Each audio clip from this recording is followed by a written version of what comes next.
Saya mengambil kesempatan ini untuk mengucapkan selamat Hari Kemerdekaan kepada Hari Kemerdekaan kita pada tahun ini.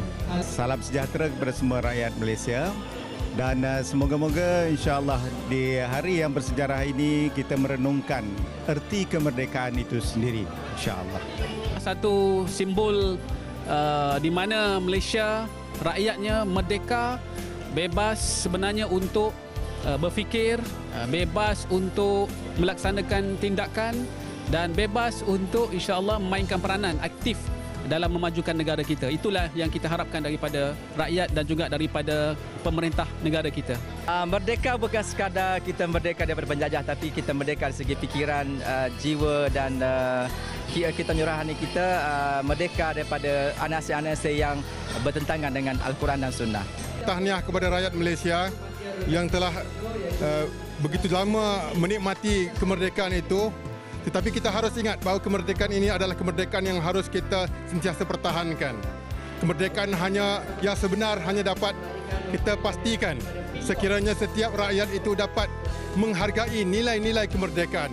Kita mahu Malaysia sebagai satu negara yang majoritinya adalah Muslim, dan juga kepelbagaian kaum dan juga ras yang ada dapat hidup secara harmoni, kondusif, progresif dan menjadi satu contoh dan kuduah kepada masyarakat dunia bahawa Islam adalah satu agama yang boleh maju progresif bersama masyarakat majmuk.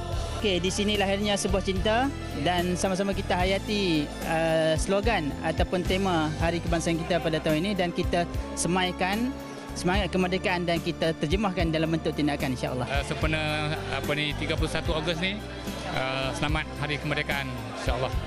Kita sebagai satu bangsa, kita memang mencintai kemerdekaan lah bagi umat kita. Jadi yang mustahak sekali lah kita merdeka daripada semua ikatan-ikatan yang tidak dibenarkan oleh Islam lah. Termasuk juga ikatan penjajahan, kan, ikatan daripada syaitan. Bila kita dapat bebaskan diri kita daripada ikatan macam tu, ikatan terbelenggu daripada nafsu juga, barulah kita betul-betul merdeka. Kalau tidak, maknanya kita jadi hamba lah. Hamba kepada nafsu, hamba kepada syaitan, hamba kepada musuh, sebagai contoh. Jadi itu memang dikehendaki lah. Seorang Muslim itu kena lahir sebagai manusia merdeka, selain daripada manusia salih.